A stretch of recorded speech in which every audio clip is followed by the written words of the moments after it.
there you go. What is up, guys? Man, in the new studio with you guys and the man, the myth, the legend, Mr. Robbie Sampson. Good to have you, buddy. Hey, man, I'm glad to be here. Unbelievable. We've been trying to put this together. So. Long time. Yeah. We get to do these podcasts off mic all the time, and now I guess we get to record it, which is even better. So this is awesome. Yeah, very fitting that you're here for the first one, buddy. This is fantastic.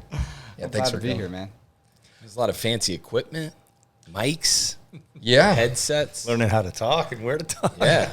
Yeah, man, this is cool. This is a special day for multiple reasons. We've been trying to get this together, but also just I think we finished this maybe. It's probably not finished, but we finished this maybe 15 minutes before you walked in. So there you go.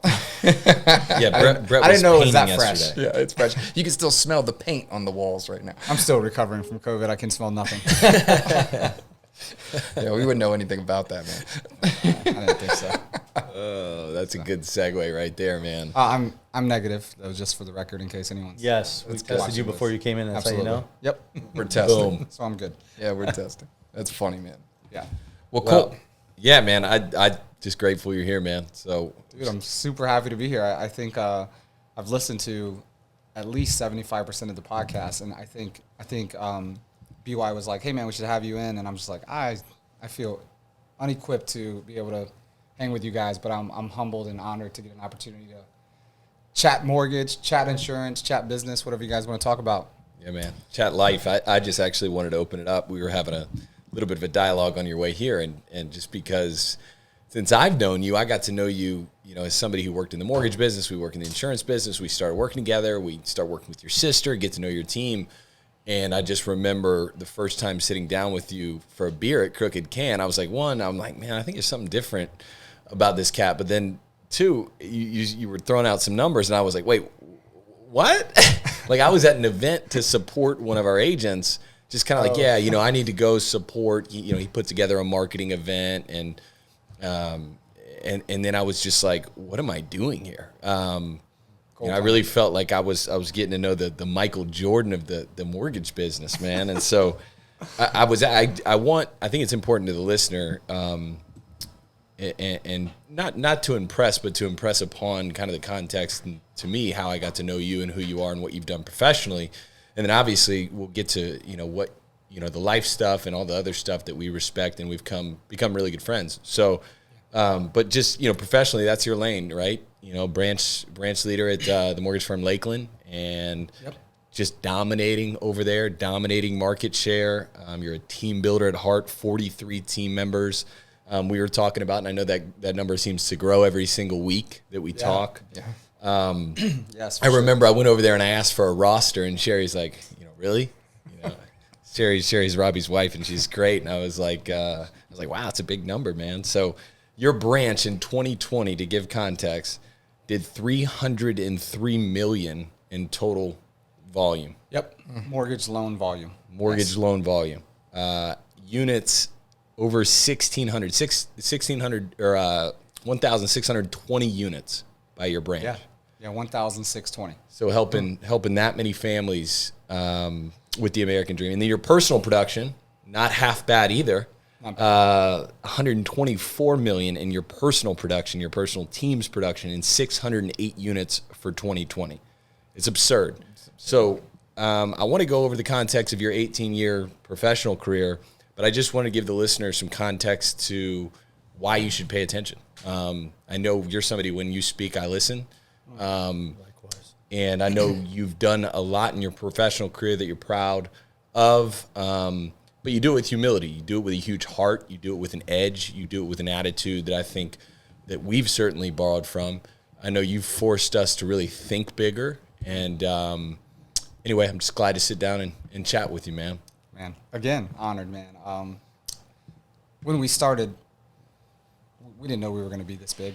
We didn't think that any of that was going to happen. I was going to be super happy if we could, close 30 or 40 loans. I remember when that was the goal, and somehow we knocked that off and continue to grow, and I had the right staff, scale properly, and just how it happened, man. I'm not gonna, I'm very much, and I think you guys are as well. It's really, it makes me feel weird to sit back and look at all the numbers, all the things we've done, because I'm very much a activity type guy, and so I'm really day to day with how we run the business. I don't like. Obviously, we have goals every month. We have goals every quarter. We have goals every year. But I certainly am more focused on what activities are we doing today to create the results that we actually want, right? Because we can set out to close those 620 loans, but if we're not doing the daily activities that create that result, then it's just going to be a number at the end of the year, right? So you can attest to that. You just walk into your office and you bring so much energy to the day, you know. So I think that's a true testament to the way that you lead. You know, and it's fun to be around that, right? Like, so there's no surprise why I know team building has been a huge pillar to just the success of your office. So it's everything. I mean, I told my team in our all branch, you guys, I think you've been to our all branch meeting before, and I try to do a little, month in review and where we're looking to go for the following month. And last month, the talk was, you know, the strength of the team now is the team. It's not in the beginning when you're building a business. A lot of times the strength is within certain people on the team, Rod. You know, there's certain people that are just big time A players that dominate, and it's 80-20 rule as well, right? And we've gotten to the point where the strength of the team is no longer the Nates and the Charles and the Mikes. It's the strength of the team is the team. Right. And they're buying into that, and that's been powerful. That's a Phil Jackson quote, isn't it? Right there? Is it? Oh, I don't know. I think it's Robbie something Sampson in reference to where, like you said, at first it's the individual, and then to actually strengthen the team is the team. I did. It's funny because I have this theory of like creating demand first. Can you walk us, maybe not all the way back, but when you started the branch in Lakeland, how did you frame that, right? If you say now, fast forward, putting up these ridiculous numbers, you saying you're an activity day-to-day grind guy, and then you edify your team the way you did, and you're talking about the strength of the team. Was it always team first? Was it marketing first? Or kind of what was the different benchmarks for your business and your career with the branch that you kind of got you here? Can I tell a funny story? Yes. I don't know if this will get me in trouble. I don't know if this will get me in trouble with corporate. Our corporate ops manager, I came on with the mortgage firm in 2009. The very end of 2009, I think December. And within 6 months, when we came over, I had, I'll just tell the story. Is that okay? Can I tell the story? So I had, from 2009 to 2000 and maybe August of 2010, so almost 11 months, I had a business partner.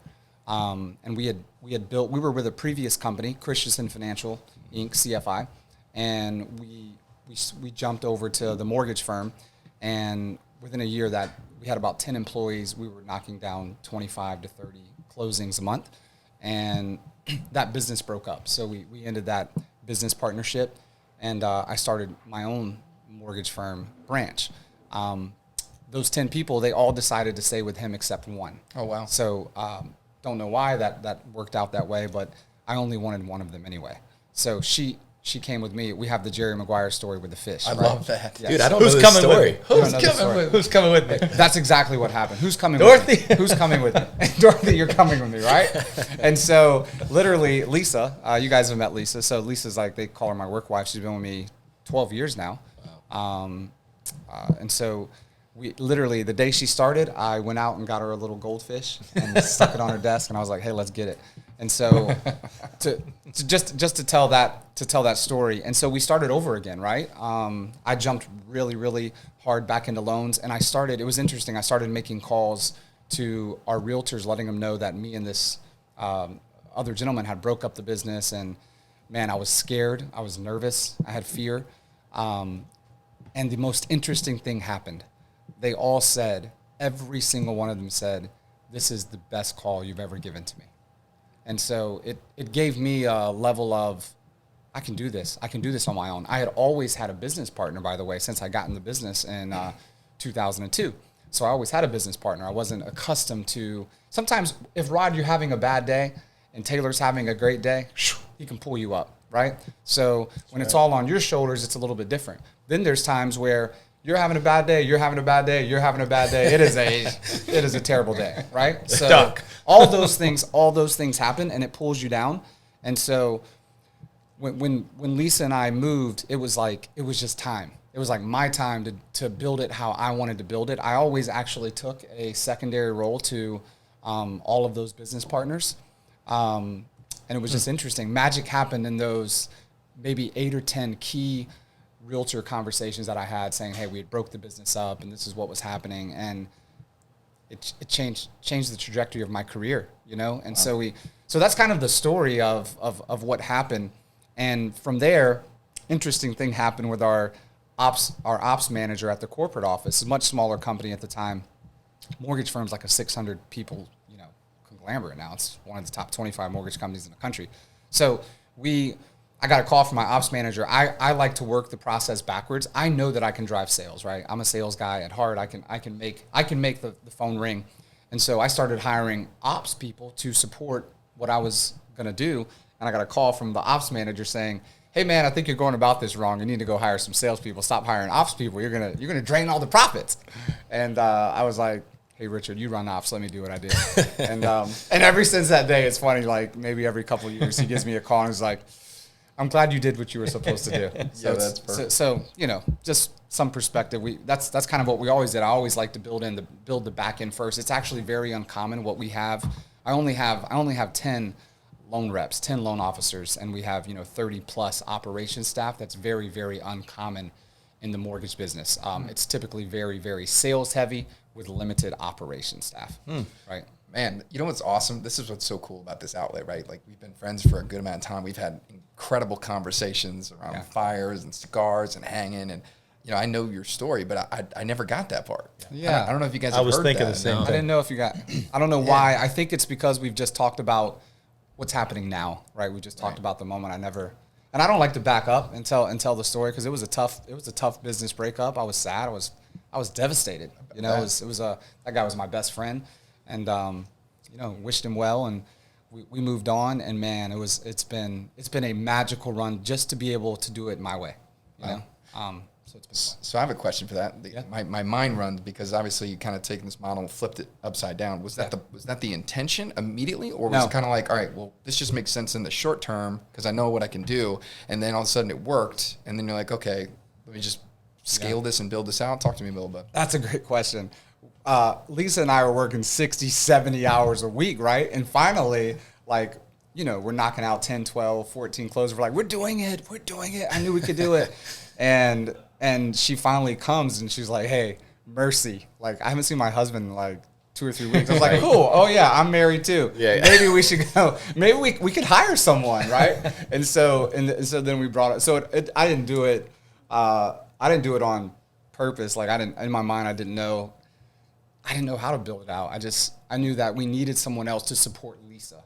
I know I didn't need help on the front side with sales. I can continue to sell, continue to talk to clients, continue to talk to realtors, be the face, but I needed someone else to help shuffle the loans around. You know what I mean? So, right. Then we hired So you Mike. broke that marketing funnel pretty quickly. Yeah. And then kind of said, all right, we got a new problem. And then that's where the enterprising of the ops heavy model came from. Yeah, we did it again, and it worked again. And then I did it one more time, and it worked again. So we were 3 ops, me as the only sales guy. And then I was like, and then, by the way, I've never recruited a loan officer to come work for me. So all 10 of our loan officers sought me out and wanted to come work for us. No kidding. It's interesting to hear you, if you back up a little bit, when Taylor was introducing you, he's talking about your accomplishments, talking about your what you've done in the business, and you said you're an activity guy. Yeah, for sure. And we certainly relate to that, right? It's like, is the focus closing loans, or is the focus, is the process, is the activity through the process where I know if I focus on this, a closed loan will come out the other end? Talk to us a little bit about that. 100%. So I kind of thought today was going to go like this. Hey, what's your focus for 2021? And my sole focus is processes, getting back to what I call a wow client experience. This is what happens in a restaurant. The kitchen heats up, right? And people have a tendency, they're slinging food out the window, right? And the servers are running, the line is flying food off as fast as they can.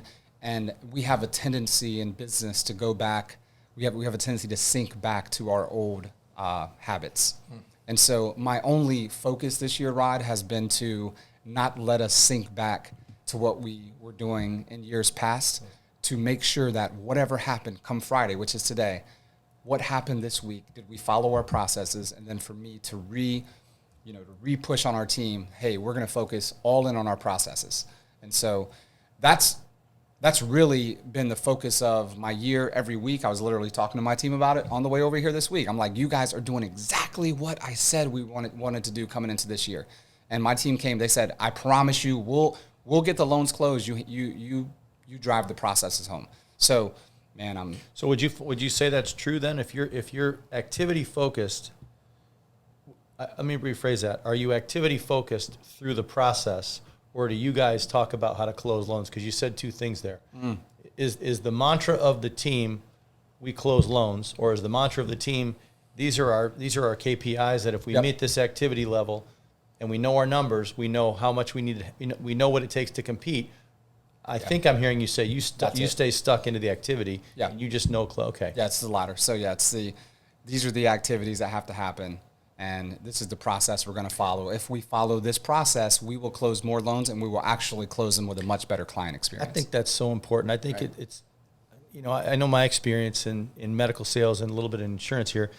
We've just never been out to say we're after a certain number or we're after a close. It's like we're after a process, and if we continue to follow the process and stay in the process and continue to ask permission to move forward in the process, then we just know that good stuff comes out the other end. So I relate to that. I love that. It's so good. And I think that's rare, personally. I think a lot of people say it, but you could smell it when you walk in your office. There's whiteboards with metrics, and they're metrics of those KPIs. They're those activity-based metrics that you're chasing after, instead of just results driven. I told my team, Brett, I said, throw the numbers out the window this year. If we go back and we take care of every single client based off our lead to conversion process, our contract to closing process, we won't have a problem closing 1,700 loans. Right. We won't have a problem with referrals coming in. So how you doing? I'd say we're doing all right. I'd say we're doing all right. We're up 64% year over year. Wow. Through February. Yeah. It looks like through March we're going to be up. What 60%. percent? Give the listener that doesn't know, what percent in the industry does that put you? I know you don't like to talk about this, but put you in the 1%, 2%. Oh yeah, 0.001% probably. Top 3 branch in the state, top 15 branch in the country. It's insane. See, that's what I was talking about. I was at that meeting, and I was like, what am I doing here? Because all we do all day long, right? We're in the realtor and the mortgage professional space, and so you get used to certain numbers. And I was just like, wait, excuse me, can you say that? Exactly just like the way you said it. What did you just say? Yeah, that's funny. But you show me a pay stub for $72,000. I quit my job. I couldn't work for you right now.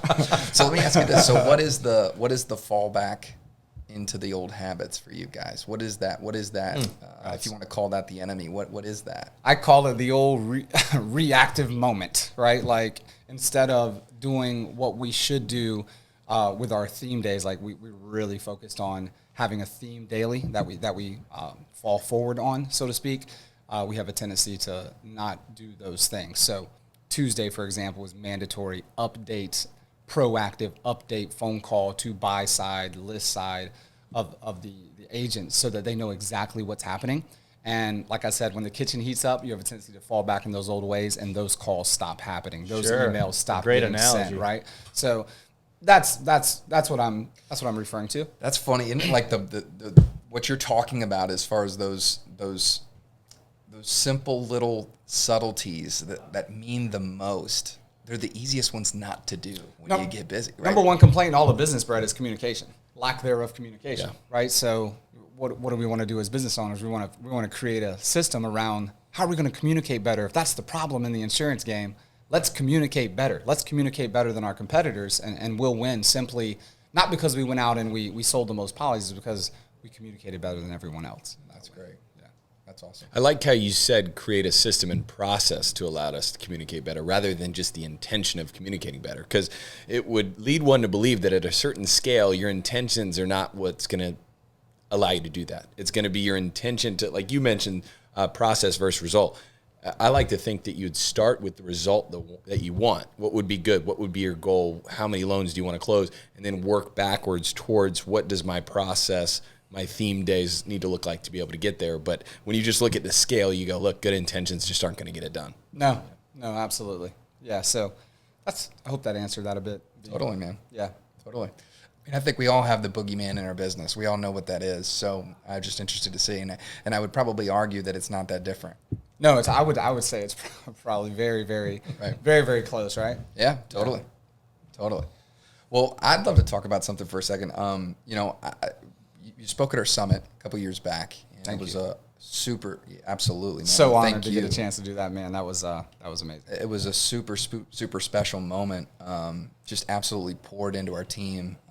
I know the three of us were on the edge of our seats, and I was too. It was great. Yeah, man, it was great. Trying to follow up with you. Can't follow BY, dude. I don't want to. I came to that. I was like, no, I'm not talking to him. Shit, if I wasn't crying already, now I'm crying.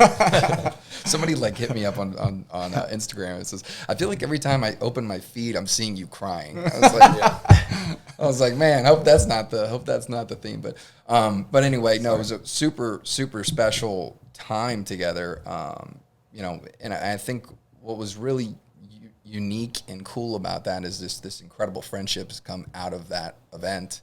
And you would only hope that to be the case, but just this cool chemistry. And I think number one, I think there's some commonalities just in just the person right between us. But I think that event solidified a lot of the commonalities in our businesses, and the culture has been kind of this buzzword that just connects us on so many levels, just because you got four guys that just geek out about that stuff. And it's been something that obviously the three of us have geeked out for a long time, and to find somebody else operating at such a high level who is just so enthralled and excited about that has been really unique and fun for us. So, talk to me a little bit about that. Like, has that just been a thing? Where'd that come from? Did it evolve? How's that kind of been a special thing that's kind of made your way into your business heart, if you will? Yeah. Some of it evolved, I guess. I think we're always, you know how it is, like with your summit, aren't you always trying to make the next one better than the last one? And you're wondering, like, how Totally. are we gonna top what we did last year? Like, is this even possible? I have nightmares about that. So I feel the same, when we do our offsite in November. Like, I want to make sure that we bring the best message to the table, the best speakers. You guys heard Kevin Brown. I mean, he just unbelievable. Fire. Yeah. absolutely destroyed Speaking it, right? of crying, Yeah. Right? No kidding. So culture to me is it's everything. It's the people, and we have to find a way to get the right people on the energy bus to create that culture. And I never knew that there was, and I'll put this back on you because I'll let you guys talk more about culture. I feel like the culture here trumps our culture. So I think more so, like, can I ask a question before I answer the question? I'd like to I love see, that he flips the script. Yeah. I like that. and then This guy's good. I'll follow back up for all three of you. How do you get the right people in the seats? So you have 20 plus guys here and ladies that you look at, you interview hard. I think you guys probably are the mindset of you hire slow, you probably fire fast. Or none of us, we're all very nice, so we probably don't fire fast enough. I think that's a fair statement. Yeah. Okay. And so how do you, that them coming in, they probably all ask you the same question they ask me, especially these young guys. They want to be a part of something special, right? Mm-hmm. They want to be a part of a team. They want to be heard. They want to be a part of it, right? And so they ask you, they probably have, hey, so tell me about your culture, right? So how do you identify that person, that employee, that staff member that's going to come alongside of you guys and say, hey, I want them to be part of E&Y? Yeah, I'll take this one because I want to hear what they say. I think that's a motion in evolution for us. I think we have a process that we stick to, and I think it's worked really well. But I think if you asked us, maybe through this conversation we'll discover it. But I think, it's funny you gave me an awesome book, Culture Wins. Yeah. And I was reading the intro this morning. I cracked it. It was awesome. I Good. can't wait to Okay. read it. Good. You're gonna like it. Shout out. But and it was talking about how he breaks down these different processes and mechanics that he used backing up through his story, right? Where he didn't know when he was going through it, but then he kind of went back and identified some of these things. And I'm interested to see what they are, because I was thinking about this morning, I'm like, man, what is it that, what is it that it's not like we have some, urban young culture sheet where we fill out these personality forms. And if somebody scores over a certain, number, then they're a good candidate to work here. I could just tell you that the great thing about the three of us, I think we have very unique, different personalities, but it all kind of meets in the middle of what we're looking for as far as feel is concerned. And I think it's an opportunity for us too, because I'd like to know, how do we create a system and a process to where if we're not the one hiring the person, that same process is scalable and is duplicatable. So what we've always done is we've had we do multiple interviews, and I wouldn't even call them interviews. We probably have one formal interview, and then we always meet off site, usually a couple times, to just chat and talk it up, and a lot of different just commonalities, the ability to be genuine, be good with people. Is it an easy conversation? Does it flow? And the conversations we've always had is, would we go have a drink with this person after work? Would we have dinner with this person? Is it something where we would hang?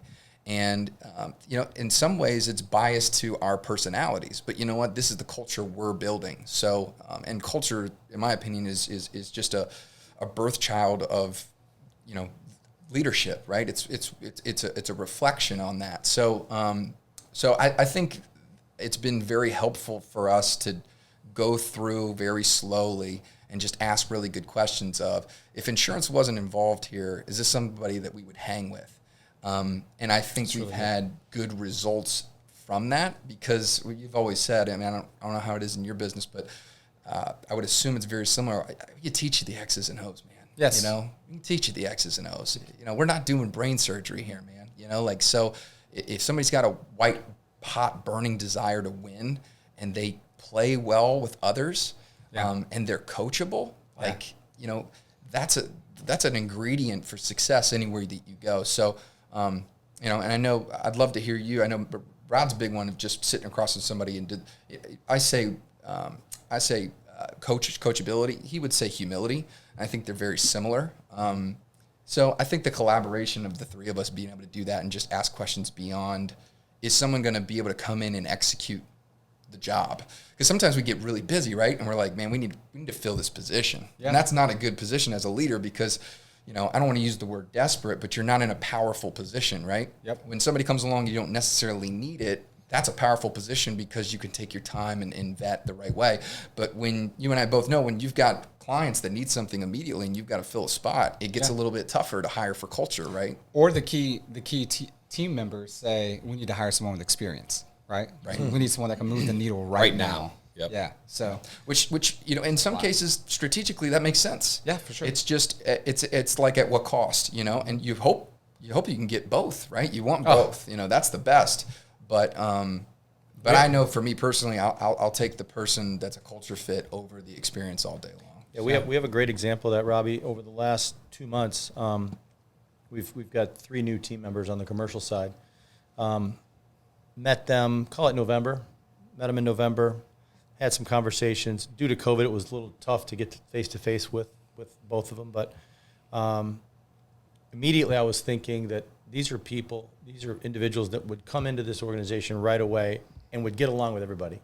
And I think that's what Brett means by a culture fit, right? Mm-hmm. It's like, if someone's going to come in and you interview them and you're like, man, they know the industry, but they've got a shitty attitude, or you can tell that there's just something about their posture that just doesn't seem right. Call it dryness, call it standoffish, call it low energy, call it whatever you want to call it. But if that instinct kind of hits you and you say, I don't know if they could come in and exist in a boardroom with the entire team, that's a flag. I get excited because I just genuinely, this isn't new, I know you guys believe this, I just genuinely believe that culture is such a competitive advantage. Not in the short game, but in the long game, it's just such a massive bullet in the arsenal, because it allows you to be resilient. It allows you to get hit and keep coming back for more, right? Like we both operate in 2 businesses that it's not all sunshine and rainbows, right? Like, right.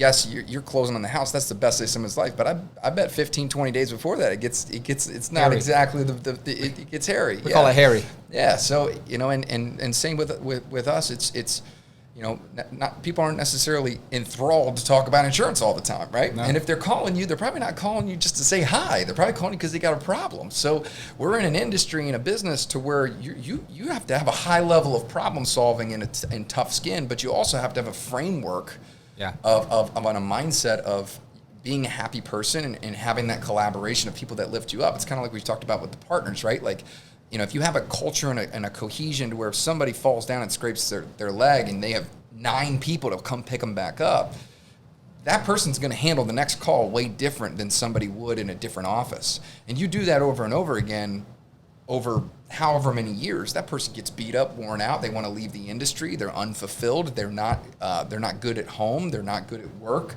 And you have all this splinter of problems that's just this slow bleed. And I think culture gives you that bubble. Not that things bad don't happen, but it gives you that bubble to be able to bounce back. Well, and I think true culture, what you're explaining and how I know you operate, that's true culture. Culture, I think culture is an overused word. Of course. I know my time Abused. in corporate America, abused is way better put, right? Culture is real fun and cute until somebody understands at what cost culture exists, right? Maybe monetary, maybe investment of time, maybe an investment of effort to make a drive to see somebody. I'd love to hit that. So we've had multiple offers where someone says, "Oh, they're going to pay me this," and I'm not going to match your offer. I'm sorry. If you want to work here, here's what it is. Prove to me that you can deliver, and then we'll have a conversation. But this doesn't just happen as a result of everybody being in a good mood, right? Mm-hmm. We put resources into this. Therefore, there's value there. Yeah. So if you don't see value, it's just like the conversation with somebody that says, "How's your culture?" Yeah. Right? You can tell real quick if they really care, right? Because we're not saying make less money, but I am saying maybe at first you're willing to understand that if we're at the same amount of pay, and this company has a significant amount of investment in culture, your net amount that you're getting every day is more than the other guy. So I love that. So I flat out have that conversation with people because if you don't acknowledge that, then don't tell me how important culture is to you, because that's just something that it's just a buzzword. You're so right. And that kind of goes along with my example. Ask somebody in corporate America to quantify culture. Right. They can't. Yeah, They don't. They maybe they could, but they don't.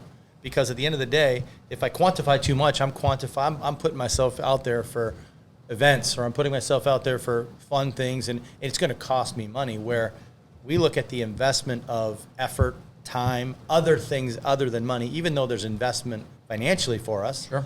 But and I think what's fun back to your statement, Robbie, is we started this knowing that we weren't set out to be, this insurance wasn't the driver here. It was, let's build an environment, let's build a vehicle that, number one, it's a place we want to be. And by doing that, we attract more people that want to be here. So that's just kind of been bred into the cloth of this company, to where now, excuse me, people come in, they understand it. It's easy to have the conversation. It's easy to explain it to them. It's easy to quantify it. And then what's really special is you start to see people really protecting it, because they realize how rare it is and how fun it is. So that's what I wanted to say. I mean, I think we had an advantage too, because there's 3 of us, right? You mentioned that part about your story, and it's hard to imagine you taking a secondary role given of what the lion that I see you as now. But it's a cool progression, because we had an advantage and disadvantage, because we always said, look, the calls, only people are going to find them important if we find them important, right? Anything we should do, we should be doing it for ourselves just as much as we would do it for the other person. So that buy-in, I think we're now just starting to you're at a point in your business, you're ahead of us, right? So I look at you, and you've always said that, in a way that's very complimentary to you say, I remember what it was like to be at every dinner or to be at everything. And that's what I feel like we're going through. It used to be like, look, the 3 of us were at everything, and then you have kids, you have stuff, you have life, you have scale, you have more people. And I think the cool part of that progression is really an investment into others that are like-minded, call it a leadership team, call it whatever you want, that they start hosting events, they start having. I know that's been a big topic lately, because I just look at our business and I go, man, there's no way we could do what we're doing right now without point. some really, really good key quality people. Well, you sent a podcast the other day. It was, how do you scale culture, right? Like scaling culture is like, to me, that I'm fascinated with that right now, because just in the same breath of culture is a reflection. You breathe life into that as an owner, a leader, somebody who runs the organization, but it can't be dependent upon you, right? The whole nature of our business is to move things away, right? Build those systems, build those processes to where someone else has the opportunity to step up and lead, right? That's the whole game. That's the sport. So how do you take culture, which is so person dependent, personality dependent, or perceived to be that way, and systematize it to where it can work in any city, any place, with or without you? That's a cool puzzle that I'm excited about, you know. I think so to take that full circle for me, like, these people are spending their life with me. And I feel as business owners that it's our obligation to pour everything that we can into those staff members, our team, so that they feel a part of something. Culture is feeling a part of something and then moving towards a like-minded goal, one mind, one focus, one spirit, one thing that we're trying to accomplish at the end of the day. And my job is to get behind that bus and push it as hard as I can. Notice I didn't say get in front of the bus. I want to be behind the bus, right? Because when my team falls, I got to be there to catch them. And so for me, that's what culture looks like. And so when we're here and we're in the trenches together, they know that I have their back. Back to the shield. They know I have their back. I know I have their, and it just goes full circle for me. Like, the leaders that give the most to their staff, time, energy, speed, pace, everything that you have, like on a daily, when 8 comes and 5 goes, I want my team to know I laid it all on the line for them today. There was nothing more important than giving them every ounce of me, because they're giving me every ounce of them. And if not, my God, if I grab them and help rise them up to where I'm at, man, what are we going to have? We're going to have something so special. That's some serious reciprocation right there, right? That's a law of reciprocation. So, man, that's awesome. And that's obvious with you, by the way. That is not something that, I can tell you that watching from a distance, I know you abide by that. I know you honor that. I think we have people giving it all for us, and it's, who are we not to lay it all down for them? Responsibility. You can feel that soul and that conviction that burns through you, though, as you say that, right? And I think that's when you say culture is a buzzword. There's a difference between you saying, I'm going to lay it all on the line for my team, and we do fun stuff. We can have a good time. And that's the one thing about culture I appreciate more as we grow. That's a great is point. We have a great time. We have a fun time, but man, the standards are high. Man, the stakes are high. The problems are big. And the person that is really fun but not willing to lay it on the line, doesn't have to be perfect, but not willing to lay it on the line, man, I struggle with that. It's almost like there's a lot that I can deal with and that we can deal with, and it looks every which way, but man, that willingness to give it to your team is a big one. And don't be confused. There will be few and far between that cares as much as you care about the mothership, but if we can get them to care as 80% as much as we care, man, you're creating a revival within that organization. You know what I mean? It's just powerful. Well, I think something you said too about willing to be willing to lay it on the line. I think that as we get better, as employers, as team leaders, whatever, team builders, whatever you want to call us, I think we've learned enough now about personality to figure out that some of these things you can uncover just through talking to somebody, right? It's like, what train is this? Is this the us train? Is this our train, or is this your train? And I think what you're saying there, it's like you that can't hide. That can't hide in an organization. And I think we've gotten way better with the channels that we go through, to hire somebody or recruit somebody, bring somebody on board, to realize that I don't think there's a doubt that anybody we've got here would be willing to lay it on the line. You have a hard time in a culture-centric company. It's very difficult to survive unless you're part of that culture, and that's on purpose. What I was trying. Yeah, that's great. That's on purpose. So if you build it the right way, it's like it's very uncomfortable for the person that doesn't have that buy-in, because you're the odd man out, right? Like, so and I'm okay with that. That's a self-managing organism. And it's difficult to get it to that point. But it happens. It can happen. There's an awesome book I'm reading right now, The Power of Positive Teams Bred. It's to that point. There was a guy that came in and did a talk for a group of teachers. And listen, I was a teacher for 6 months. That is a tough game. Yeah. And this guy comes in and does a talk and asks for everyone to get on the bus with him. Like, we're going in this direction. The principal challenges the team. I'm going to lay it on the line. You lay it on the line. Every one of the teachers bought in, and it was super powerful. They were like moving. The kids were getting better grades. There was more culture, within the school. And all of a sudden, within 3 months, this one teacher comes and says, "It is too positive here. I can't be here."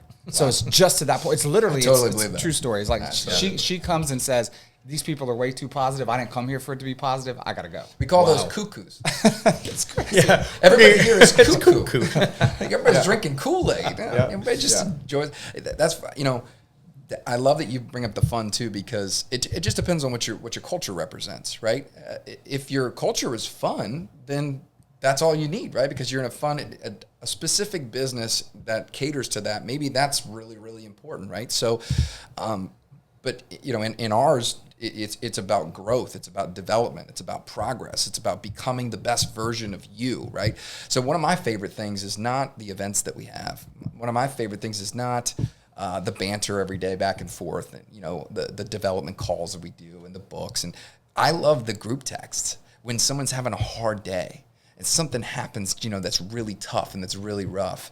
And then somebody who's going through that all of a sudden sends this random text out, and it's a philosophy quote about how tough times sharpen edges. And you watch that person just bloom into this different person. You start to see this little spark that wasn't there before. And to me, I got goosebumps, man. I just got them too. Bro, because it's like, that's what, and every company's different, but that's what you're doing. That's what you're looking to do, right? You're looking to make impact. And when you say you're going to lace them every day, that's the greatest gift that you can give, right? It's not accomplishments. It's not awards. It's watching somebody who has wanted it and put in the work, all of a sudden start to see some light. All of a sudden start to see some progress. Then they start to gain some momentum. They start to build some confidence. Then all of a sudden they start to stand on their own. And by the time you know it, they're running. And they look back, all of a sudden they're like, how did this happen? And you're standing there and you're going, it's been beautiful to watch. And you go, man, I'm going to do that 1,000 more times. Yeah. Very true. So I want to ask you about that specifically. It makes me think of your sister, Christy specifically, just because I know her better, but I know you're proud of both of your sisters, and they both work with you, and they're both just rock stars. Incredible. But I when you're talking, I was thinking about your sister hitting Circle of Champions and that production goal, and how she came into the business and how proud you were. And I know we've had private conversations about how much that fills you up, but man, that had to been cooler than probably any metric that you ever hit, to see your sister come into the business and just be crushing it like she is. And man, that's what made me think of. First of all, how do you work with your siblings? How's that work? Yeah. I don't know, Rod. How do you work with your mom? Hey, man, I'm with mom, dad, brother-in-law, both sisters. It's a gift, man. It's a gift. Like-minded values. I mean, to be serious, it's really what it is. We have like-minded values. Like, that's awesome. My mom comes in this morning. Let me tell you this. And for the viewers that aren't watching this and knowing, obviously, one of my business partners is my brother, so I'm completely being tongue-in-cheek. Yeah. So I don't know. You could fire him. Yeah.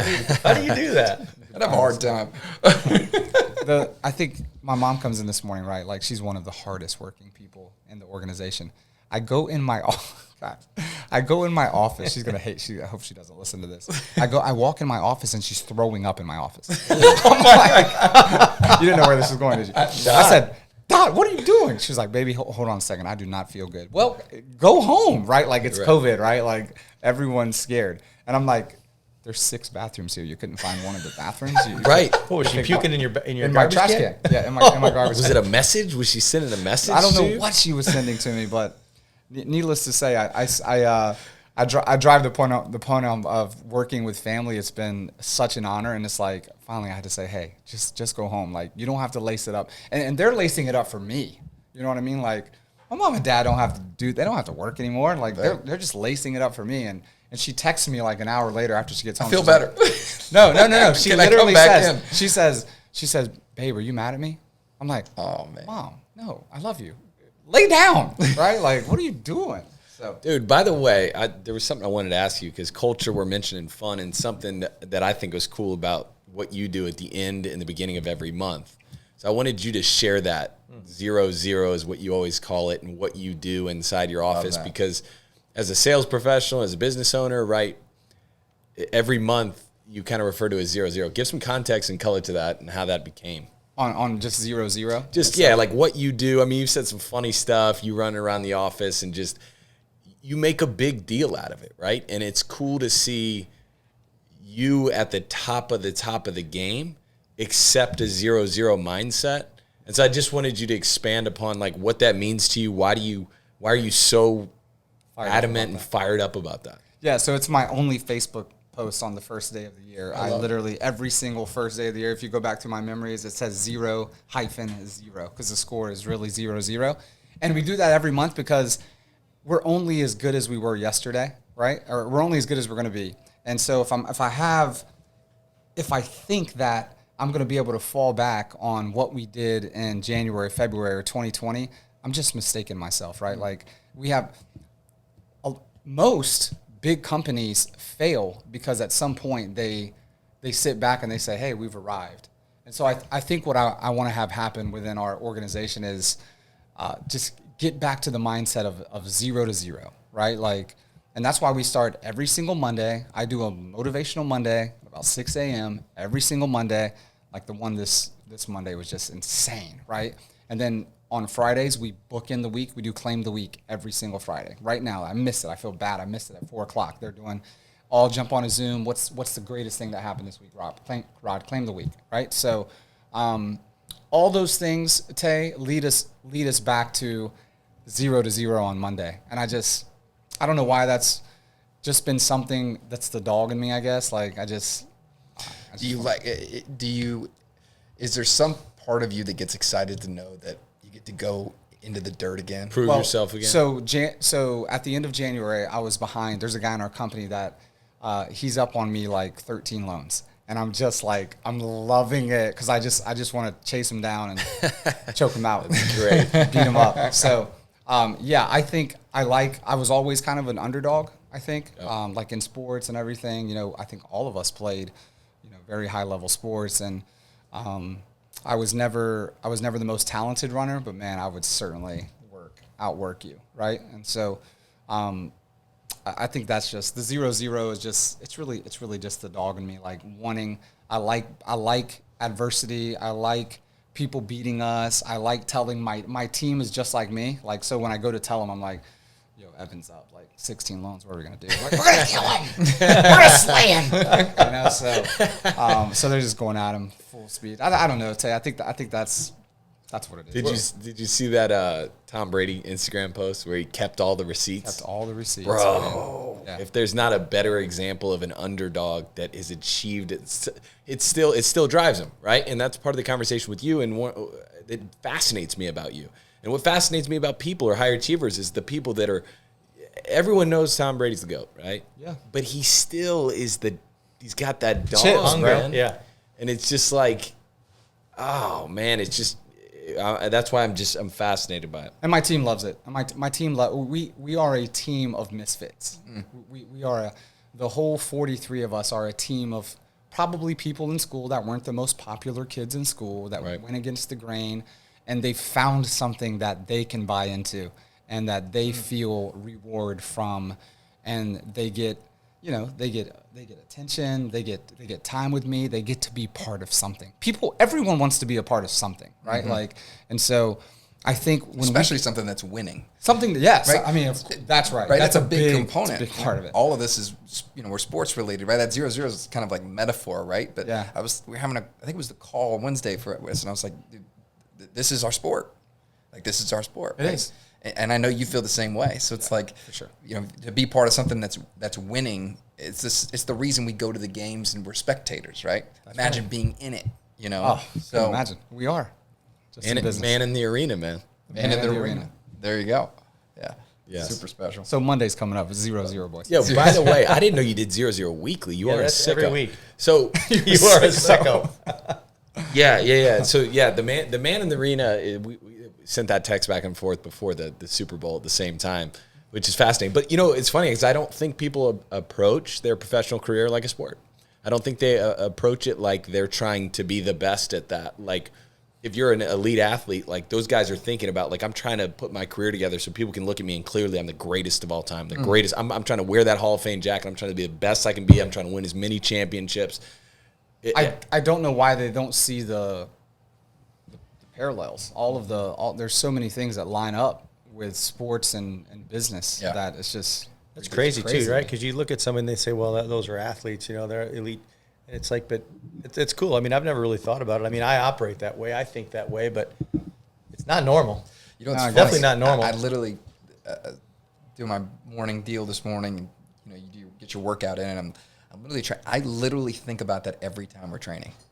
I don't train for physical fitness. I train because it makes me sharp. It makes me feel as if I'm stepping into the person that I'm supposed to be in order to wear the heavy jacket that comes from leading people, right? Like, who would this person operate as? Like, this person would do that. Like, that's right. You have an obligation to be that person. Like, so you have to train. You have to sharpen that axe before you come in. And it's funny that you say that, because it's like the off training, and it's so parallel to sports, right? Like, it is basics, man.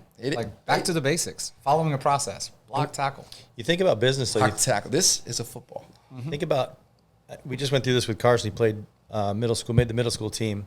They practiced 4 days a week to play 2 games a week. So you're practicing twice as much as you're in the game. Right. That's an interesting thought, though, right? Because what is practice? People just get up and they go to work every day. Right. Right? They get up and go to work every day. That's the game. That's so true. Yeah. But how much? So what does that leave them to just be average in their business? Because they're surely not putting in an hour before, 2 hours before, an hour after, anytime on the weekends, right? Think about the text that float around between us, right? But you think about it, going to work every day is your game. It's not practice. That's true, man. It's the game. That's about what I was gonna say. Is so like you have I don't know, are you guys 9 to 5? We're 8:30 to 5:30, right? So, and if you want to be the best salesperson in the room, you're not sharpening your skills, my friends, from 8:30 to 5:30. No, when everyone sir. else packs No, it up sir. and goes home, I'm working on my scripts from 5:30 to 7:30, or I'm going home. I'm tucking my kids in after dinner, and I'm grabbing my notebook and my iPad and my book that I'm reading, and I'm focusing on my sales script so that I can be the best sales guy in the room. And how about this? How about the drive time?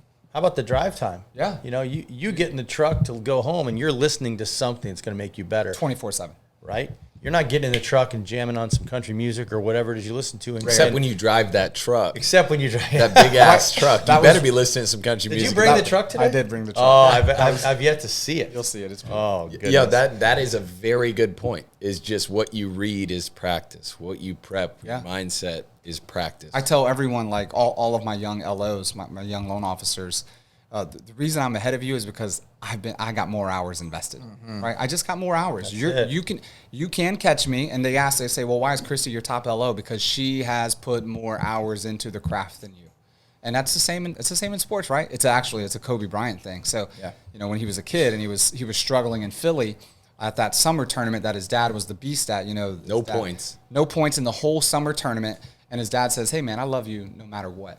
And he said that was a breaking moment for him. Right. He said, wow, no matter what I do, my dad's going to love me. I don't have to, own up to what my dad was. And then from that day forward, he said, if they were working 2 hours a day, BY, he was like, I was putting in 3. And he said, and my dad just broke it out for me, right? And he said, he did the math for me. And he said, if I went 6 days a week, 3 hours a day, and they went 5 days a week, 2 hours a day, I just put up 8 hours on them per week times 52. Do the math, boys. He's like, that's why I'm the GOAT. That's why the next summer he went back and dominated. I've taken that same approach with my kids, by the way. That's amazing, by the way. It's so basic, but so instinctually animalistic. I know, I love it. And it's just like duh. It's like duh, but it's practical, but it's also just like are you an executor? Because it sounds great when you map it out, but man, you gotta do the work. Work, boy. Yeah, exactly. But That's no, right. I want to, you know, where do I need to go to school, and what trainings do I need, and what classes, and what pedigrees, and what person do I need to mentor with, and all these different variables that can cheat me out of putting in the hours, right? Like, reality is you could do all that, but you still got to put in the hours, man. Like, And if you're talking to kids, that's a very simple example. Like, if somebody's coming like, hey, yeah, I want to play this sport. Well, it's like, you almost would be like, how bad do you want to play the sport? Like, how good do you want to be?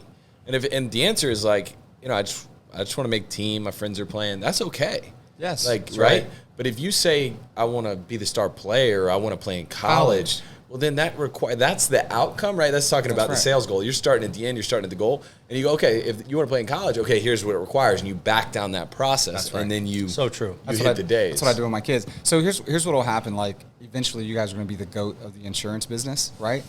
By the way, your kids aren't going to think you're shit. They're not going to care. They're going to think old. If there was a fantasy of insurance companies, like a fantasy draft, you wouldn't be the top. You wouldn't be the QB. Like Tom Brady's son doesn't select him for his fantasy team. You know what I mean? Yeah. So I'm telling you, that's coming for you guys. So my kids, they have no clue that I'm pretty decent at mortgages. They just think I'm like a normal, and I am. I'm a normal mortgage guy, but I would disagree. Put in a with couple you on more that. hours. I've put in a couple more hours than the other mortgage guys, and so breaking it down for my kids and teaching them, I'm like, Abby has the goal of playing in college, right? She wants to play college soccer, so that's all we did, man. We worked backwards into the math. I'm like, probably this girl on the team is 65 hours ahead of you.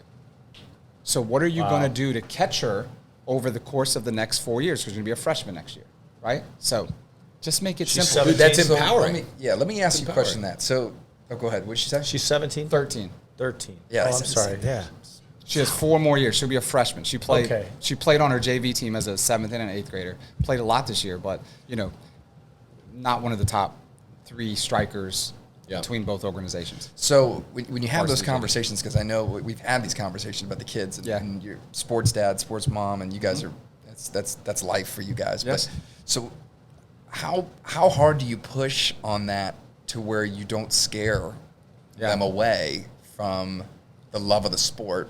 And when did you know, or do you know, when they're ready to hear the reality of what's required in order for you to play at the level in which they're hoping to play at? So Abby has heard it, right? She's heard that. She's heard I've given her the facts about this is where you're at, with your abilities, how hard you've worked, that sort of thing. Because Abby was the soccer player; she was always the fastest player on the team, and so that works until you're not the fastest player on the team, and then that almost a lot of the girls are the same speed as you. So when you make a decision to give them, the hard truth is when they say, I'm ready for the commitment.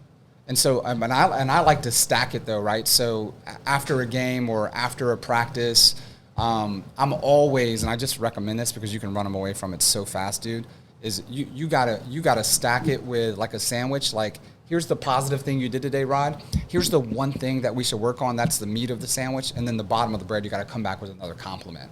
So I've learned for sure that, by the way, I learned that from Isaac Bruce that played in the that's NFL. Like mic drop right there. I want to get. Can you say that one more time? Yeah. So I went to the Super Bowl a couple years ago with Adam Schefter. I was in a private meeting with him and Dion Branch, who played for the Pats, and Isaac Bruce. You remember him? He just got put into the Hall of Fame. I didn't know that. Wow. So I sat in front of Isaac right here, and I said, Isaac, I have kids. My kids are here with me. He was like, hey, guys.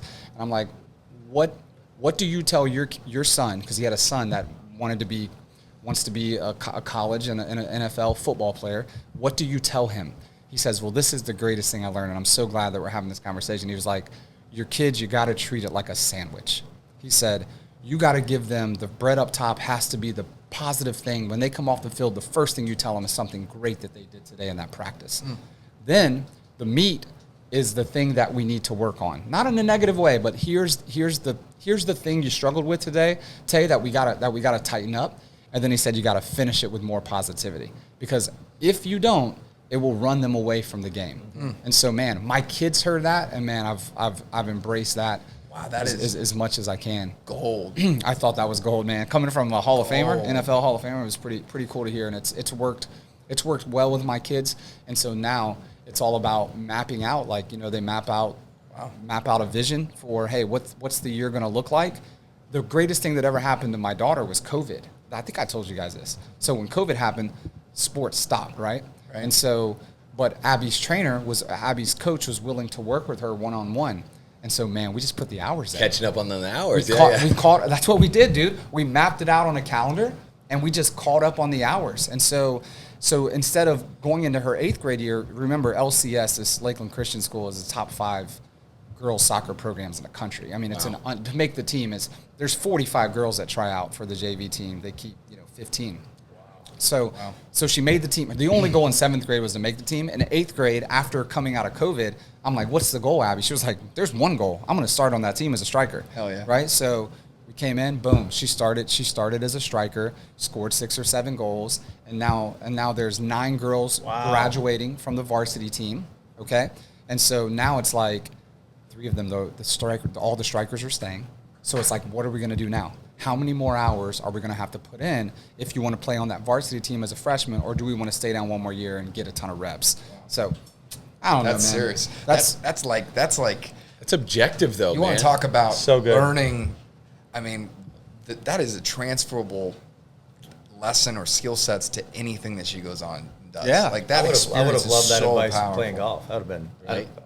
Well, and you know what I like about it too, and you really are a process-driven freak, because it's objectively empowering, right? Because you're making it not about gifts, these other things outside of your control. You're focusing on one thing. It's hours, right? So if we can, I guarantee you, in your kid's head, they're thinking, okay, just got an hour in. Just worked Heck out, yeah, got man. another Yeah, hour. I bet they are, just too. put in 2. I'm catching up. Other person's putting in 3, I'm putting in 4, and they're thinking about it objectively, where it's like this perpetuation of encouragement. Not bragging. what that breeds. It's got to breed just a hunger, right? Yeah, It's like, that's what it does. and you think about that. What are you teaching them?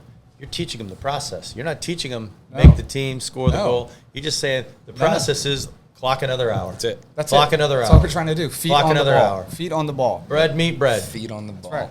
Dude, that's awesome, So man. with my son, let me tell you. Can I tell you a quick story? I don't know how much time we have. You can do whatever you want. So you guys have seen him on Instagram. Like he's a 9-year-old Savage. kid, and he's a straight. I'm not a kid. I'm not a dad. Because I was a college athlete. I think we have the ability to look at our kid and we know if he's really got it. Like, dude, my son's got it. Like he's got that trigger in his brain that makes him.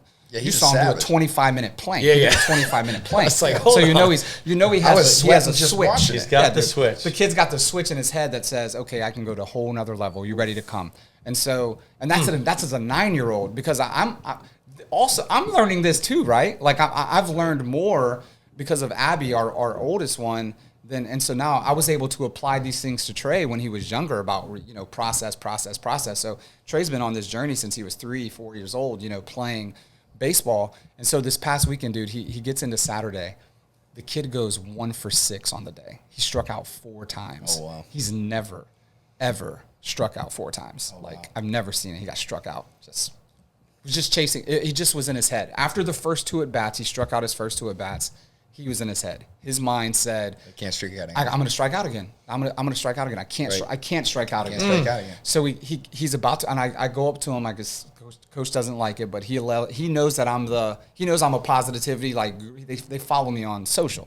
So I go up to him and I'm like, I said, Trey, where are you at right now? Where are you at hitting? He was like, I'm 0 for 2. I said, nobody, you're 0 for 0. All right, you're about to get up to the plate. I said, you're 0 for 0. You know what that means? He was like, yeah, Dad. He was like, I haven't even hit yet. I said, you haven't even hit yet. He got up his next at bat. Boom, hits a double, drives in 2 runs. We win the game 3-1 or whatever. Boom. So he did what he was supposed to do. And here's my point with business and sports hours. Trey was having the worst day of his career, but because he's put so many more hours, not as talented, he's put in so many more hours than all the other kids. When he sunk down to the level of his training, he was still on a whole nother level. And it allowed him to do what he does best and help the team win. What a proud moment, though, man. I know that's not what you're after, but I mean, It's awesome. what a cool way to be able to sit back and be able to give that gift to your son. I mean, I think about the converse of that. Sometimes I know I'm guilty of being a little hard on my son when it comes to, it's not that sophisticated, and I'm learning here, right? Mm-hmm. But I think about being a little hard on them when it comes to putting up shots or going and practicing and not saying it that way. And I recently heard about an article, why do kids take up skateboarding? You guys heard this? No. Because their dads didn't skateboard. Was it a rebellion?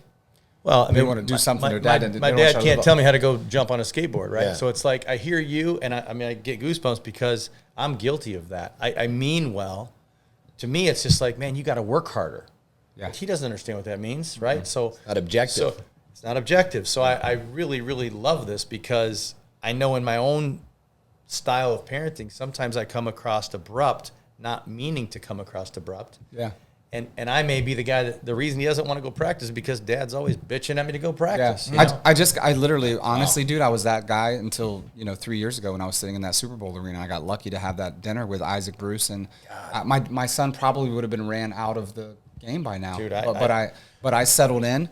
And, love it, and man. Isaac Bruce, like literally that statement changed my philosophy on parenting for sports. Well, and I could see that Proximity, like man. right there. It's just like I'm listening and I'm going and I'm listening and I'm just like applying and I'm just like, It's just so amazing to me. It just fascinates me that there's just these moments where you're just in the right place, the right time. All of a sudden, one thing is said, and it might be something that someone's said it to you before. It's just yeah, I that you're don't in know. a different season of your life. You're listening. You have an experience that you've went to, and then boom. Yeah, it just I'll never clicks. forget it, and I'll tell it to every sport dad, sport mom that I run into. I think it's So just good. powerful. So and powerful. I'm sure we all deal with that too when you're, even if you take that to sales, you're training a new producer. Totally. Or somebody's struggling, they're learning a business. If you took that approach as how you coach, I think that is so parallel. One thing I kind of jotted down is like, I think sports are so amazing once you get away from the entertainment factor, right? It's kind of like using your sales career for the financial gain rather than your sales career as this platform to learn more about yourself and become this, I don't know, this self-realization of like your better skill set each day. It's that subtlety that's different to me. It's like when you watch sports and you hear Tom Brady's story, you hear this people, it's just fascinating because of what they're able to do. It's not an entertainment thing for me. It's I watch it because I want the underdog to be able to tell a story about, hey, it's ours. It's the Kobe story in Philly, man, where it's like you would never dream that Kobe Bryant had 0 points all summer. That's and insane. And then come back the next summer and dominate. Right. And it's Hours. just, but I think what I've gained from this is that even from like coaching a sales producer or coaching somebody in business, we probably don't make it objective enough. We probably don't give them something to say. Like Brett did the other day on a coaching with new guys, great. His name's David on our team. And Brett walks up to him and goes, how many no's you get today? And you know what he's thinking? I didn't get enough no's. And then he goes, at least I know if I get enough no's, today's going to be a success, right? So whether you want to break that down to hours or a process, that objectivity is what I pull from this conversation. Yeah. That's awesome. Yeah. It's framing, right? Like his framework walking into that at bat was X. Yeah. And you're like, yo, I need to talk to you real quick. That's and it. You, boom, reframe it. Yeah. Change where you're at, and then as soon as you talk to him, he's walking into that with a completely different perspective, different mindset, different outlook, different everything. different state. If we can do that on a Think about it. Can I add? yeah, BUI, guys. Sports, business, baseball, strikeout, basketball, missed free throw, football, interception, business, you get told no, it ruins your day. It can ruin the rest of the day if we don't get back in the correct mindset of I'm just one step closer to a yes, right? So I just wanted to say that. 100%, right? Like that's a thing we learned a long time ago. It was just like, hey man, you're that much closer to get into a yes. That's robbed from somebody else, right? Yeah, Copy the right cat. We used to meet people like, hey, can you be one of my nose today? Yeah. So that's right. So you mentioned a lot about parenthood. I'm taking notes, but I'm not great at it. yeah, and I appreciate the vulnerability, Rod, of you to say that, right? And you the vulnerability too. It's just like because we're all learning from each other. Because I would think we'd all, view ourselves as times as challenged. And I would ask you about that too. We've talked a lot about your professional career. We talk about sports and stuff like that. But also something else I respect about you that I think is different than other high achievers I've seen is that you've said to me privately in a way that says, look, man, I want it all. I want it all. I want to be a good dad. I want to be a good husband. I want to be a good team leader. I want it all. Yeah. And you're that fascinates me. It's one of my biggest triggers to why I respect you so much, because it's not enough. And it's not that it's not enough, but it's not good enough to just kill and make a multiple, 7-figure income every year and do badass things professionally. It's more important for you to be well-rounded. It is. And the reason being is because you can see it everywhere. You see it in Hollywood. You see it with CEOs. You just saw it with Jeff Bezos. You see it with all these big-time entrepreneurs. They have, and I'm not saying that I'm not even saying you gotta have balance. I'm just saying be 100% of the time. So when I'm at work, I want to be 100. When I go home, I want to be dialed into my wife and be 100. When I'm spending time with my kids, I want to be 100, because you guys know what happens. We come here, and what Jeff Bezos did, he gave his best to Amazon and the rest to his family. And so there is no reason why, as young business owners as we are, we can't have incredible health. We can't raise awesome kids, have an incredible marriage. There is nothing wrong with having an awesome marriage and us edifying our wives and serving our wives. That's right. Like my coach told me the other day, he said, hey, at work, you be a butt kicker, and when you go home, you be a butt kisser. And I'm like, I kind of like it. Maybe I'm going to deal with it. So Tay, I just think, why not? Because there are too many examples of the other. And so to get objective, right? Because time's the biggest challenge for somebody, that has as much. How do you make it to the baseball games? Yeah. How do you balance the time from just an objective, hey, there's only 24 hours a day? And obviously there are leverage points and assistants and team that you've brought behind you. But there's also a priority of like, look, this is just what I'm doing, and I got to figure out how to do it, it seems. It's tactics on the calendar. Like, it's got to be on. Here's what happens. We have our business calendar laid out for us, but like I laid out this year, and I've done it every year, what are the things that make me happy? And so for me, like a few things that make me happy is driving my old cars makes me happy. Having some quality time with my wife makes me happy. Watching my kids play sports makes me happy. And so every single day I get a printed calendar, and on that calendar is date night. Oh, it's my son's basketball game. It's my son's baseball game. It's Abby's soccer practice. It's one of the biggest joys I get is taking my kids to school every morning. So on my calendar in the morning, like it's a printed calendar every single morning. I know exactly. And the night before, they send me a snapshot of my calendar. I think we've talked about this, BY. So the night before, they send me a snapshot of the calendar, so I get a mental picture of what's happening. I walk in my desk. I walk in my office that day. There's a printed calendar. You don't have to have someone like me helping you with that. But it's the tactic behind it is, bro, if it's not on your calendar, it doesn't exist. So what we got to do today is if we want to have it all, we got to have it all scheduled. So that's how I handle it. So we've had incredible conversations about this, which, by the way, I've learned just my personal productivity and progress just from the last time we spoke at our summit. Breakthrough for me. So I thank you for that. It's just good coaching. But I have struggled with that in the past I thrive off spontaneity, but yet I have this battle to where I want to achieve all these big things. And the farther I get along this path, I find myself being in complete conflict, right? And it's been this thing that I've wrestled with all the time. And so you talk about framework, right? So I associate lack of spontaneity with rigid and not happy, right? So what I'm trying to do is I'm trying to schedule in opportunities to be spontaneous. That's great, right? Like, but I'm battling that because that's been. I know these guys know that about me. So, do you have certain? He's laughing because he's laughing. Tay went like this. Yeah. Well, I grew up with the guy, so I'm laughing because, like, at one point, like, to get Brett to He's gonna lift some weight. Yeah, I was just going to say. And then now the dude's like, I got up at like 4 a.m. this morning, started my day. I'm like, wait, who you got up? Where's Brett at? And dude's like, and it's, reverse inspiration because now I'm like, Brett's looking bigger than me, man. I gotta do something. But I was just gonna ask you, like, do you number one, do you struggle with that at all? That maybe that's just me. Okay, you do. Yeah. So okay. so with my calendar, it's my non-negotiable is it. So whatever I have laid out for today, like today was a more of a easy day because it's Friday, and I like to have my spontaneity on Friday. But what we do with what you can do with your calendar to create some some variance, some change, some spontaneity is these are the 7 things on my calendar that I got to get done today. They can't get canceled, but they can get moved. And you can use that tactic to create.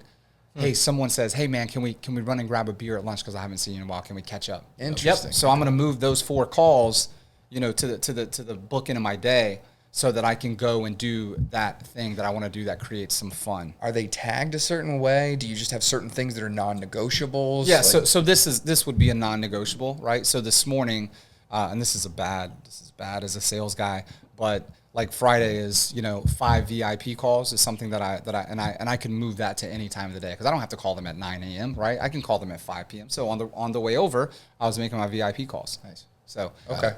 So this that would have been an example of it. The things that you can move that you don't have to go to like a meeting or something like that right. are built into your calendar. Like there's something we have vision planning on my calendar with our leadership team. Yeah. And so with that being said, if that needs to get moved because I need some fun or something else comes up that I want to have go take precedence over that, I'm allowed to as long as I don't cancel that. I just move it to another time. Yeah. Okay. So, that's great. That's super helpful. Super helpful. Because sometimes you say honor your calendar. Yeah. But that giving yourself a little flexibility and grace to be able to move that around. For sure. Like I don't have to get it all done today as long as it doesn't go away and I somehow figure out a way to get it done tomorrow. Yeah. Something amazing happens and Rod, somehow you get a call from an old buddy that's an incredible golfer and he's in town and you want to go golf with him. You're going to move some things around, Sure. So don't cancel the things that's on the calendar. Make them up, right? But, have room for the spontaneity. So I want to follow up to that, if I may, Brad. Yeah, no, that's great. I love that. So one thing you said is you want it all be 100 at every place you're at, right? Every stop. So I get that, and I know you, and I know that's you. But how do you handle the professional side of things when you may not be at 100? Because is it possible, and maybe it is, is it possible to be 100, 365 in every area of your life? No. Right. Okay. So no, for sure. There's the baseline for my question. It's right. I get it. I get where you want to go, and I get the energy and the conviction behind it.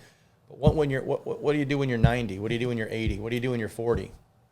I like to do the basics. So we have something like, minimum standards that I want to meet for the day. So if I'm coaching you and on a Monday, right? So on Mondays, I want my loan officers to make 40 outbound sales calls. Okay. That day, that would be 100. Okay.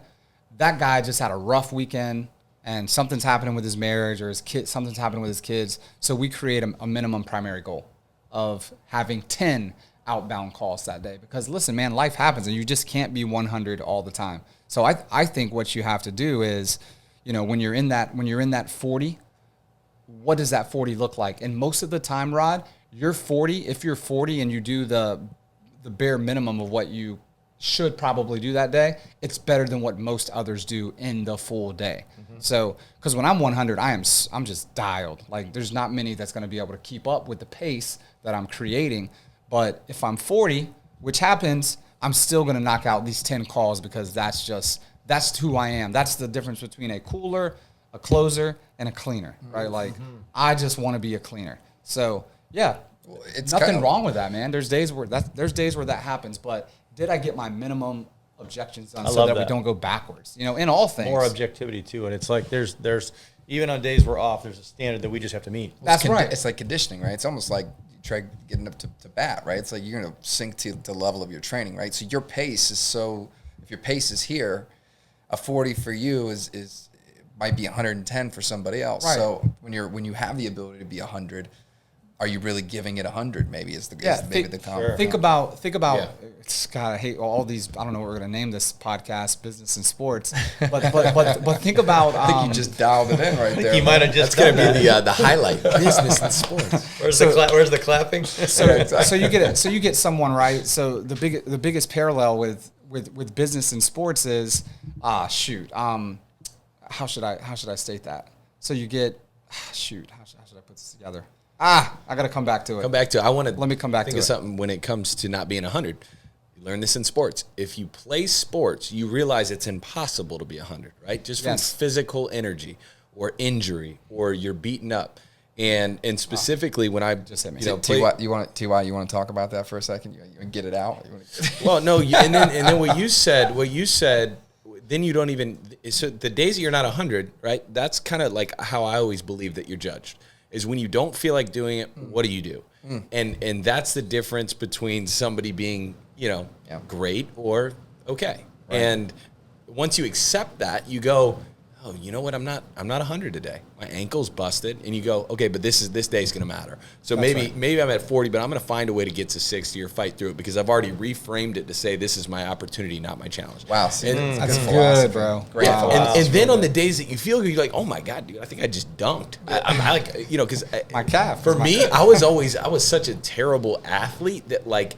Man, I had to get into the training room like 2 hours before to get loose to play like by the time my senior year. And so those days where you just go out and you feel good, you're like, oh my gosh, I can appreciate that. And then I'll go 100. So yeah, my point was this. So you hire a new person to come do insurance, right? And he's pounding the phones. Like who's the guy on the phone? Who's someone that just crushes on the phone all day? Oh, I mean, Tori's probably. So Tori's crushing it. You bring in a new guy, and his day, he just can't accomplish as much as Tori in a day. When you're an incredible Michael Jordan, when he was playing, the game slowed down for him. When a rookie came into the NBA, the game was so fast, right? Mm-hmm. But for Michael, he got so good that the game just slowed down for him, and it's the same in business. So you get Tori, and then you get XYZ sales guy. In the beginning, dude, you got to tell them, hey, it's going to come at you 100 miles an hour, right? But eventually the game slows down. And for Tori, the game slowed down. He knows what the client's going to say before the client says it, so he knows how to sell them, right? Mm-hmm. So I think that's what I wanted to say about 100. You know, so Tori might not be 100, but his 50 is better than this guy's 100 today because he's so new. Boom. Or because he has more hours in. Yeah, that's well, right. How much of that? So slow the game down, right? How much of that is because the rookie has so much wasted motion, and how much of that is because the veteran just simply is able to anticipate? It's a great question. I don't know. I mean, what do you guys think? I mean, I would say it's the wasted motion. I think anytime you go into a new position, and I feel like I'm constantly in that in a different way, you're not good. You're just not good yet. You know, when somebody goes, take our example. I love that. That's just as clean you know what, as it man? gets. You just not good. Just not good yet. And that's okay. And not even to say you're not good because that's subjective, but you just don't have enough hours in, right? That's a more empowering, objective way to say it, right? Yeah, it's really what he's saying to the guy that's moving too fast. You know, he's like, you're playing so fast because you don't have the hours there. Well, what did you say? Right? You said slow is what did you say? Slow is steady and steady is fast. Who was said it? that? No. It was something like it's his Navy SEAL saying. We was talking about slow is smooth and smooth is fast. There you go. So talking about it's effective over pace is important, but it's like be quick and don't be a hurry. The famous John Wooden basketball quote, right? That's it. Be quick but don't be a hurry. Be efficient but don't miss an opportunity to actually save yourself 2 calls by just asking a question a different way and getting a different result. So that's why when I say, and I'm joking, like, oh, you're not good. You're not good yet. You're just not good. And I'm putting myself in that position. I remember going out in marketing and walking into real estate and mortgage offices for the first time. I was not good. I would drop bagels off and I'd be like flush red and couldn't wait to get back on my call. And then I'd go do it again. So stressful. And now when I go with sales guys that have been great sales guys and they're flexing that marketing arm and they're going into a cold office, you can see their pace. They can't wait to get out of there. They're not good. And Tay's eating half the bagels by that point. And I'm going in, I'm like, this is great. There's no pressure for me. He's like, man, let's slow down. I want to have another bagel. He's like, no, we got to get out of here. I remember I went on a call with Rod, right? Because Rod's the referral marketing guru, man. And I would go on calls and I'd be like, is Rod back in the office playing ping pong right now? He just met these guys. Why is he playing ping pong? And I'm like, we were just going to come on, drop a brochure off, That's and very so lovable. That really it's just- happened. I think it's a constant battle when you're in a new role or you're a rookie and whatever it is. You're not good yet, and you got to put in the hours to become good. And then once you become good, all that wasted motion gets pushed away, and you gain all that time and those hours back.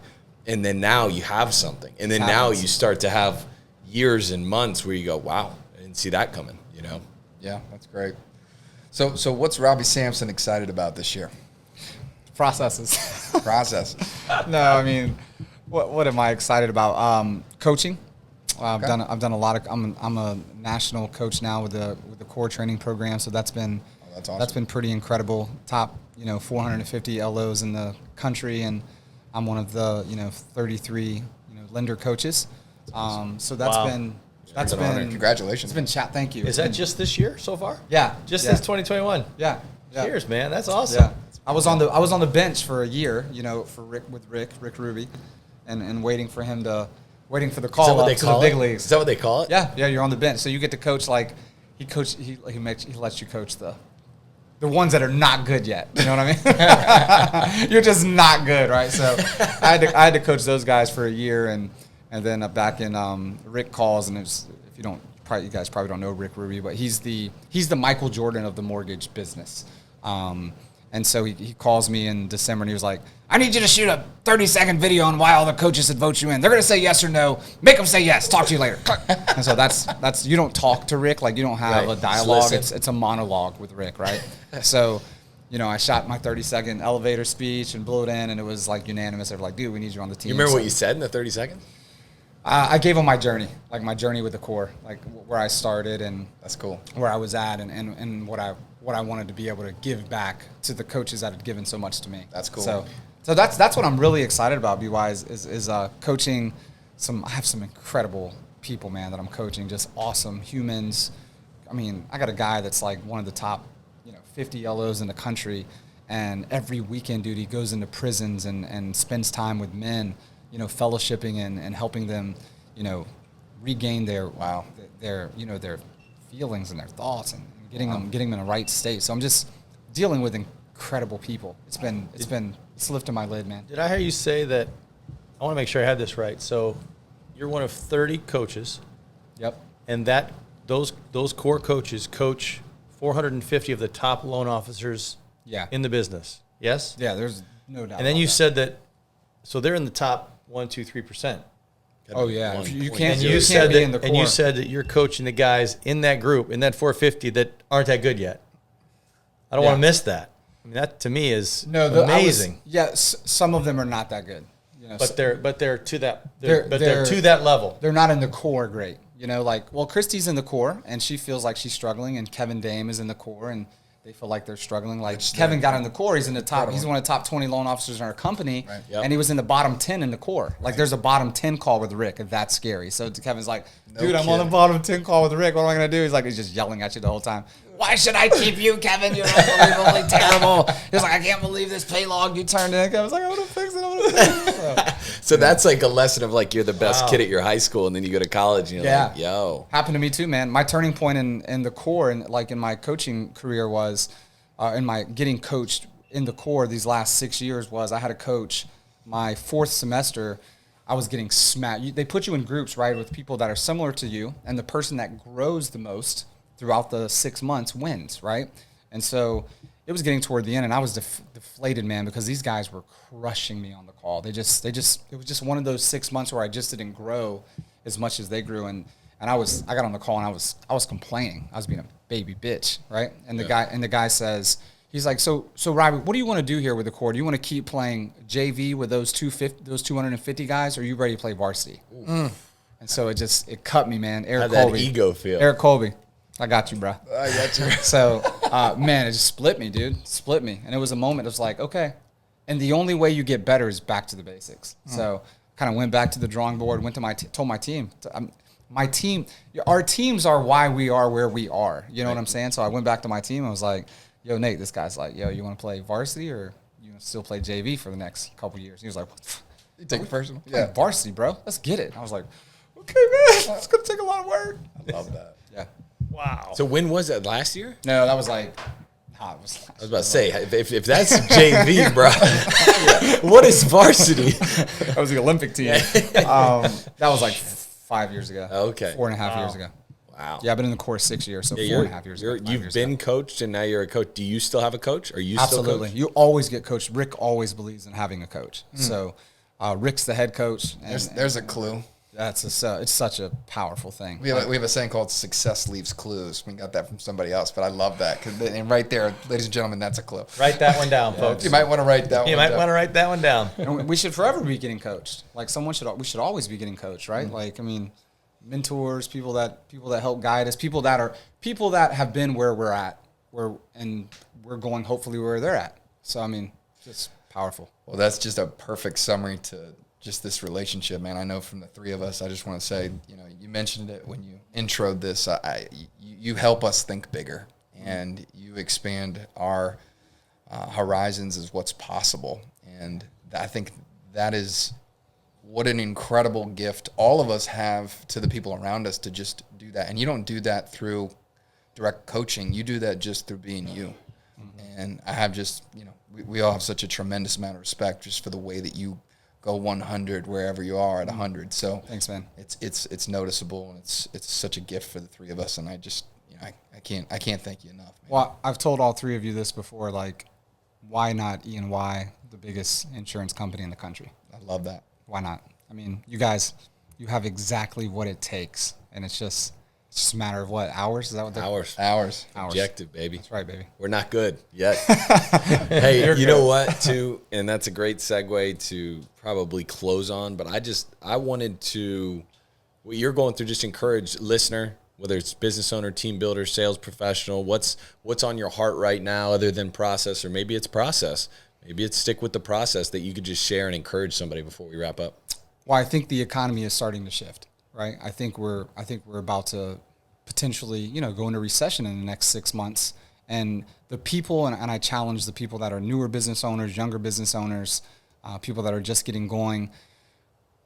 What's going to separate us, there's a 60-day window when fear strikes. So fear hits you, and you're either going to be paralyzed for 60 days, but the best of the best go into action. And what I would encourage you to do is when that day happens and all those leads that we were taking for granted for all this amount of time start to slow down, and it's like you have that oh shit moment in business, what are you going to do in that moment? Are you going to be that guy that gets washed up and tells you that story of, oh yeah, a few years ago I was in the insurance business? You've met them all, right? You've met those guys.